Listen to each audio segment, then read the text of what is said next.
से आज का दिन इंतहाई अहम है। पूरी दुनिया के अंदर ड्रग के खिलाफ दिन मनाया जा रहा है, लेकिन जब जम्मू कश्मीर की बात करते हैं तो अल्फाज कम पड़ते हैं, क्योंकि हर दिन गुजरने के साथ इस दलदल में हज़ारों लोग डूब रहे हैं और उनकी वापसी का क्या कोई दरवाज़ा है, उनकी वापसी की क्या कोई उम्मीद है, अभी तक बहुत दूर दूर तक वो नज़र नहीं आ रही है। अगरचे जम्मू कश्मीर पुलिस बड़े पैमाने पर भी कार्रवाई कर चुकी है। कुछ हैरान करने वाले आदादोशुमार भी आज के दिन सामने आते हैं और हर साल हम देखते हैं, जो कल तक हम आपको तादाद 10.5 लाख से 11.5 के दरमियान बताते थे, 11.5 लाख के आसपास नौजवान जो यूनियन टेरिटरी के दोनों प्रोविंसेस में मंशियात के आदी हैं। लेकिन ताज़ा तरीन आदादोशुमार और रिपोर्ट्स के मुताबिक और GMC श्रीनगर से जो इतलात हैं वो भी ख़तरनाक सूरत हाल है, इसकी तस्दीक कर रहे हैं। आज के वक्त में 13 लाख नौजवान ड्रग्स में मुब्तला हैं इन आदादोशुमार के मुताबिक। और आज जब हम दिन मना रहे हैं वो अलग बात है, programmes, walk, seminars, road shows और न जाने क्या क्या होगा, वॉकथॉन, मैराथन का एहतमाम होता है, मगर आबादी का 8% हिस्सा इस वक्त बुरी तरह मुतासिर है। ये हम नहीं, ये रिपोर्ट्स बताती हैं और GMC श्रीनगर के आदादोशुमार भी इसकी तस्दीक करते हैं। 59% के आसपास ऐसे लोग हैं जिनकी उम्र महज 20 से 30 साल की है, लेकिन हर 10 में से एक मंशियात का आदी है और सबसे ज्यादा हेरोइन और फिर उसके बाद अफीम जो जम्मू कश्मीर के अंदर इस्तेमाल होने लगी है। अब आप इस बात से अंदाजा लगा सकते हैं, ये वो ड्रग्स थे, ये वो आप कह सकते हैं चीजें थी जो सबसे महंगी थी और कहा जाता था कि यहाँ पर गांजा और बाकी सारी चीजें और कुछ चीजों की मकामी सतह पर पैदावार होती है तो उससे नौजवान इस्तेमाल करते हैं। लेकिन वबा, ये मंशियात की या जो बीमारी है वो इस कदर फूट पड़ी है कि 13 लाख नौजवान मंशियात के दलदल में फंसे हैं और ये कोई कम नहीं है, 8% कुल आबादी का हिस्सा है। कश्मीर प्रोविंस के अंदर जम्मू के मुकाबले ज्यादा है। फिर दूसरी बात, ये सबसे खतरनाक जो सूरत हाल बन रही है कि 20 से 30 साल की उम्र के दरमियान जो बच्चे हैं वो 60% के करीब इस वक्त या तो अफीम, हेरोइन ले रहे हैं या फिर इस तरीके से जो खतरनाक एक तरह से सूरत हाल में उनको मुब्तला करता है। और हर 10 में से एक शख्स मंशियात का आदी है, जो ये रिपोर्ट बताती है। दूसरी तरफ आप देखेंगे तो मंशियात का कारोबार करने वाले अफराद जिनके खिलाफ कार्रवाइयां सिविल हुकाम तो करती ही है, लेकिन पिट NDPS एक्ट के तहत जम्मू कश्मीर पुलिस भी कार्रवाइयां कर रही है यूनियन टेरिटरी के अंदर। उसमें खास बात यह है कि हाल के महीनों में 5-6 माह के दौरान जम्मू कश्मीर के दोनों प्रोविंसेस में जो असल में इसका कारोबार करने वाले लोग थे, जो दीवार के पीछे रहकर बाकी नौजवानों को आगे इसमें इन्वॉल्व कर रहे थे, उनकी प्रॉपर्टीज तक जब्त हुई। और इतना ही नहीं, प्रॉपर्टीज के अलावा जो बैंक खाते थे वो मुंजमद किए गए। लेकिन बड़ा सवाल ये कि 13 लाख नौजवानों का होगा क्या। इस पर मजीद बात करेंगे। श्रीनगर से भी खास मेहमान हमारे साथ ज्वाइन किए हैं आज के इस दिन की मुनासबत से, उनके साथ भी बात होगी। दूसरी बात कि यूनियन टेरिटरी के अंदर जब 13 लाख से ज्यादा नौजवान है तो एक प्रोविंस के अंदर सबसे ज्यादा जिनकी 10 लाख से ज्यादा आबादी बनती है, रोज लोग पकड़े जाते हैं, रोज गाड़ियां अलग अलग मकामात पर जब्त होती हैं। इस पर भी बात करेंगे कि आखिर वजूहात क्या हैं और फिर जिन नौजवानों ने मंशियात के आदी जो हो चुके हैं उनको जब रिहैबिलिटेशन के प्रोसेस का हिस्सा बनाया जाता है तो कैसे आगे चलती हैं। हमारे साथ शबीर अहमद साहब हैं, वादी कश्मीर से हमें ज्वाइन किया है, सारी सूरत हाल पर बहुत करीब से नजर रखते हैं। Thank you so much and welcome Shabbir sahab. पहले तो फर्स्ट रिएक्शन आपका आज के दिन पर और ये आदादोशुमार जो बताते हैं कि 13 लाख से ज्यादा नौजवान मंशियात के दलदल में यूनियन टेरिटरी में आज भी फंसे हैं। अस्सलामु अलैकुम गौर साहब जी, और हर एक टीम मेंबर जो भी गुलिस्तान न्यूज़ के साथ एसोसिएटेड है, हम उनका तहे दिल से शुक्रिया अदा करना चाहेंगे, क्योंकि वादी कश्मीर की हर एक बड़ी खबर जो गुलिस्तान न्यूज़ आजकल दिया रही है, तो हम आपका तहे दिल से शुक्रिया अदा कर रहे हैं। आज के मौजू के हिसाब से अगर हम बात करते हैं, जैसे आपने अभी आदाद शुमार बताए, 13 लाख के करीब हमारे बच्चे मंशियात में मुब्तला है। अब ये मंशियात में मुब्तला बच्चों का, जैसे आप फरमा रहे थे, होगा क्या? कम से कम हमारे पास इनके लिए क्या फैसिलिटीज है कि अगर ये किसी वजह से इस गलती में मुब्तला हुए हैं, क्या इनका इलाज मुआवजा उस पैमाने पे हो रहा है जहां से ये वापस रिकवर होने की कोशिश करेंगे? बदकिस्मती से हमारे पास अभी जो देख रहे हैं, डिटॉक्स सेंटर्स तो मौजूद है, लेकिन बहुत सारे लूफहोल्स है। अब रही बात इन बच्चों के भविष्य के बारे में, क्या ये 13 लाख बच्चे इस मनशियात के आदि होने से पहले ही इस दलदल में कैसे फंस चुके हैं, ये एक सवालिया निशान बड़ा है। दूसरी बात ये है, ये जो आदाद शुमार आज आप जेएमसी श्रीनगर के हवाले से दे रहे हैं, हमारे चीफ सेक्रेटरी थे 2 साल पहले, उन्होंने सिर्फ 10 लाख बच्चों का ही हवाला दिया था, लेकिन आप देखिए 2 साल के अंदर अंदर इन्होंने अब ये कंफर्म किया है कि 13 लाख के करीब बच्चे हमारे इस मुसीबत में मुब्तला है।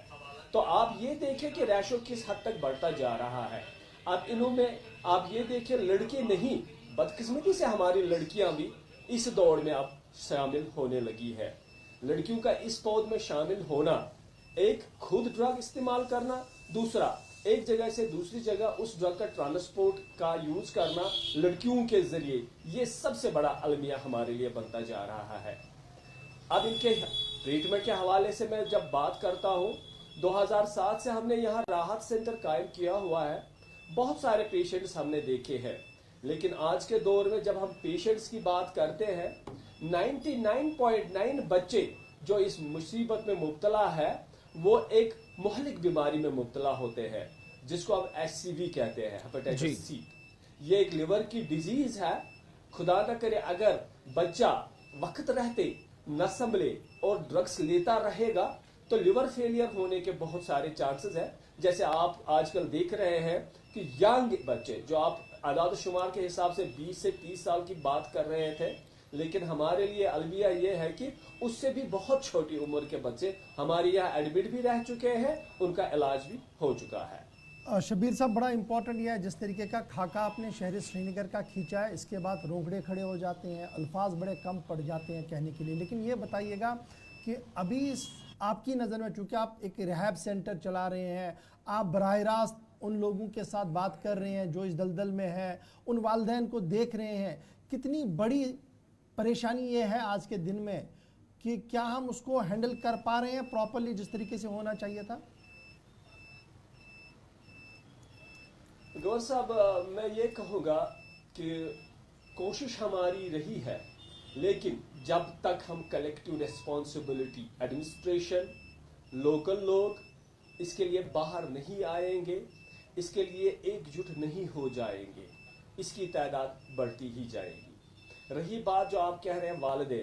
वालिदैन के लिए ये एक जिंदा लाश घर में रहती है, न ये मरता है न ये बचता है। ऊपर से ये बच्चे घर में ऐसा माहौल पैदा करते हैं कि अगर कहीं से खुदा ना करे ऐसा बच्चा आईवी यूजर होता है हेरोइन का, तो कम से कम 3,000 रुपये पर डे इसका खर्चा आता है। जो बच्चा घर से ये खर्चा लेके नहीं चल सकता है, वो बच्चा चोरी करने, डकैती करने, मर्डर करने, कहीं भी कुछ भी अनटोवर्ड्स करने के लिए तैयार होता है। क्योंकि ये बच्चे जब हमारे एडिक्शन सेंटर्स में पहुंचते हैं, जब हम इनकी दास्तान सुनते हैं, जब इनकी रुदाद हम सुनते हैं, हम ये भी कह रहे हैं कि क्या ये भी वादी कश्मीर में इस वक्त मुमकिन है जो ये बच्चे कहते हैं। शबीर साहब, एक और चीज़, जिस सेंटर में आप काम करते हैं, आपका ये ज़ाती तजर्बा भी है, कहा जाता है कि बच्चों को रिहैबिलिटेशन प्रोसेस के ज़रिए ही वाहिद ऑप्शन बचता है जो इस दलदल में फंसे होते हैं, उनकी ज़िंदगी वापस पटरी पर लाने के लिए। कोई फ़र्क महसूस होता है और कितना एक वक्त लगता है उनका तर्ज़ ज़िंदगी बदलने में या उनके बिहेवियर में चेंजेस आना शुरू होती हैं? रिहैबिलिटेशन से वाकई में कोई फ़र्क पड़ता है?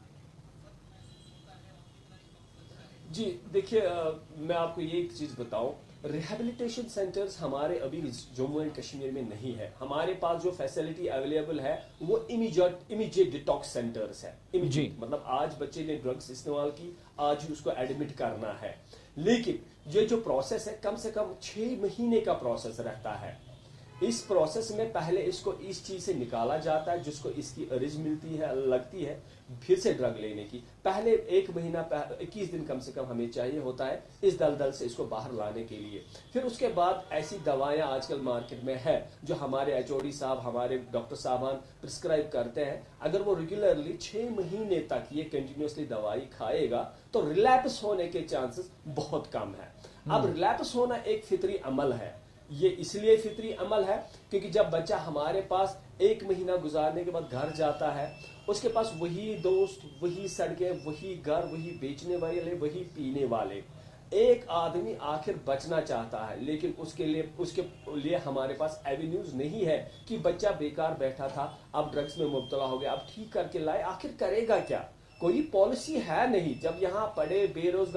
لکھے بے روزگاروں کے لیے پی ایچ ڈی اسکالرس کے لیے کوئی پالیسی نہیں ہے تو ان جیسے بیماروں کے لیے کیا پالیسی ہے جو ہم ان کو اس سے اور مبتلا ہونے سے بچا اچھا یہ جو 60% بچے ہیں 20 سے 30 سال کی عمر اگر جی ایم سی کے اعداد و شمار کو صحیح مانا جائے جو آپ کے پاس بچے آتے ہیں یا جن کی دیکھ بھال آپ نے کی ہے آپ کی نظروں سے گزرے ہیں جن کا علاج چلا ہے منیمم اور میکسیمم ایج کیا ہے جو آپ کے پاس آئے جو اس چیز سے متاثر ہے؟ دیکھیں آپ یقین نہیں کریں گے میں نے 13 سال کے بچے کو بھی یہاں پہ ٹریٹ کیا ہوا ہے اور 60 سال کے بزرگ کو بھی ٹریٹ کیا ہوا ہے آپ اس کا اندازہ اس بات سے لگا سکتے ہیں کہ کشمیر میں منشیات کا چلن اس حد تک ہے اب اس میں کوئی ایج گروپ نہیں ہے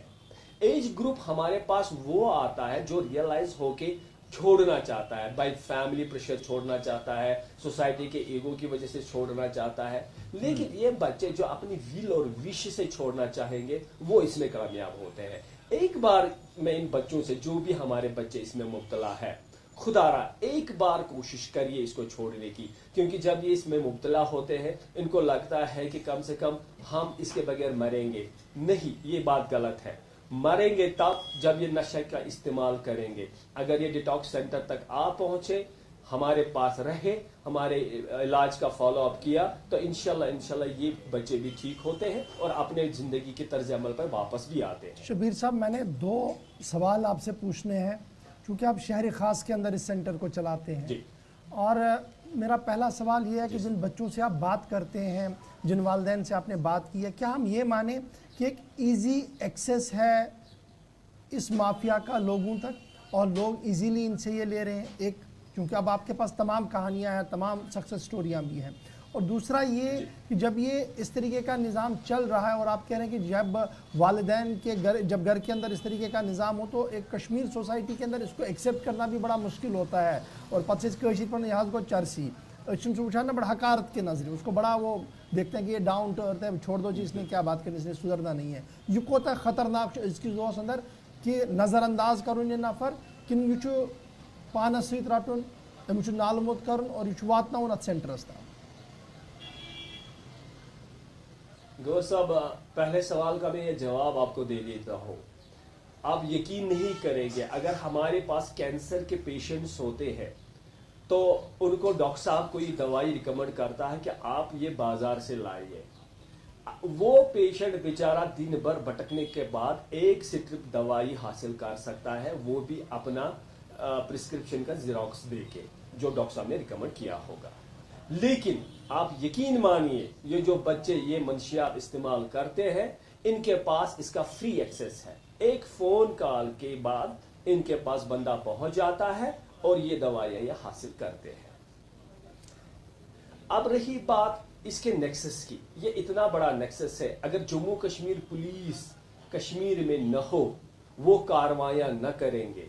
یہ ہم کہہ رہے ہیں آپ ان کا پورٹل دیکھیے آپ نیوز دیکھیے کون سا دن ایسا نہیں گزرتا ہے جب جموں کشمیر پولیس اپنی کارروائی میں ان نیکسس کو توڑنے کی کوشش نہیں کرتا ہے لیکن سپلائی چین اتنی مضبوط ہے گور صاحب کہ ہم توڑ نہیں پا رہے ہیں پولیس بھی اب یہ کہہ رہی ہے کہ اتنا نیکسس بڑا ہے ہم توڑنے کی صرف کوشش کر رہے ہیں لیکن جب ہم 5 کو ٹھیک کرنے کی کوشش کر رہے ہیں تو 15 نئے اس میں انوالو ہو چکے ہوتے ہیں یہ سب سے بڑا المیہ ہے اور رہی بات آپ کے پیشنٹ کے جو آپ نے کہا دیکھیے اس پیشنٹ کو ہمدردی اس پیشنٹ کو پیار اس پیشنٹ کو ایک نئی زندگی کے طرز عمل پر لانے کے لیے جدوجہد کرنے کی کوشش کرنی ہے وہ سب سے بڑی جدوجہد کوشش کریں گے اس کے گھر والے کیونکہ وہ گھر والے جانتے ہیں کہ اس بچے میں کتنا ٹیلنٹ تھا اب غلطیاں انسانوں سے ہوتی ہے فرشتوں سے نہیں ہوتی ہے اس بچے کو بھی آپ اسی طرز عمل پہ لیں کہ اس سے غلطی ہوئی ہے اور اس کو اپنی غلطی سدھارنے کا ایک موقع ملنا چاہیے نہ کہ اس کو دھتکارنا چاہیے جب آپ شبیر صاحب بڑا امپورٹنٹ یہ کہیں گے بڑا امپورٹنٹ یہ بھی ہے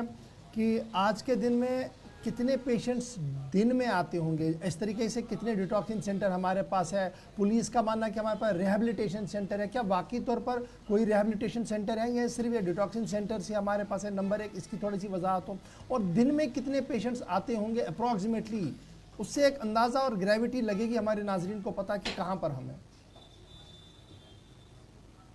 देखिए, रिहैबिलिटेशन पॉलिसी जो होती है गौर साहब, इसमें तकरीबन 1 साल 1.5 साल,